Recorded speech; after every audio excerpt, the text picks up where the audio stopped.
د شاجوی مسازو سیمه د وخت یو نوی پړاو تجربه کوي. دا سیمه اوس د پخوا په څیر نه ده چې د ماښام په راتلو به روحونه سکوت او ویره به حاکمه شوه. دا لوی تغییر دی، ښایي ډېرو یې فکر هم نه وي کړی.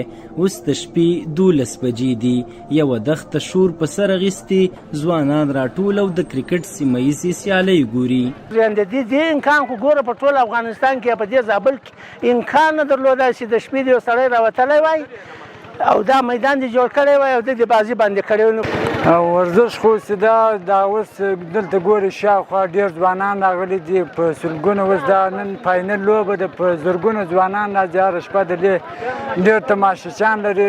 او واقعا هم په دې کې یو ډېر ښه لوبغاړي شته. زموږ له دولت او له یو غټو کرکټرانو څخه دا هیله ده چې تر څو راشي او دا د سهارا لوبغاړي سپورټ کې او غټ کرکټ ته یې واچوي.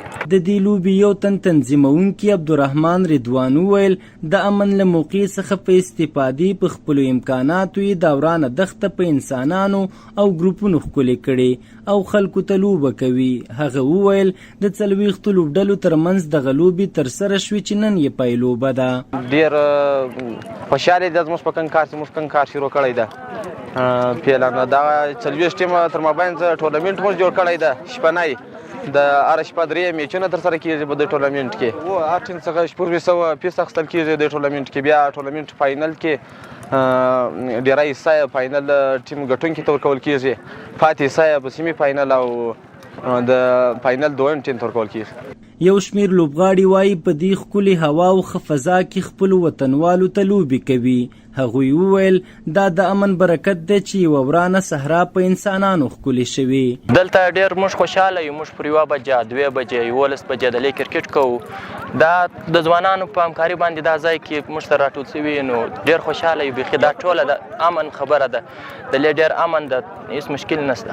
واقعا دا ډېر د خوشحالۍ ځای ده چې له مخه دلته هېڅ له 9 بجو هېڅ شاته د اوسېدو اجازه نه وله. اوس موږ ډېر د خوشحالۍ احساس کوو چې دا ټورنمنټ کې موږ بازۍ کوو د شپې تر 1 تر 2 بجو دلته بازۍ کوو نو ډېر خوشحاله یو. د زابل د کرکټ امیر محبوب محبت وویل د اسلامي امارت پر راتګ د زابل کورني کرکټ پرمختګ کړی او دا مهال یو شمېر نورو ولسوالیو کې هم د شپني کرکټ سیالۍ پیل شوي او د سیمې سلګونه اوسېدونکي کتلو ته ورځي.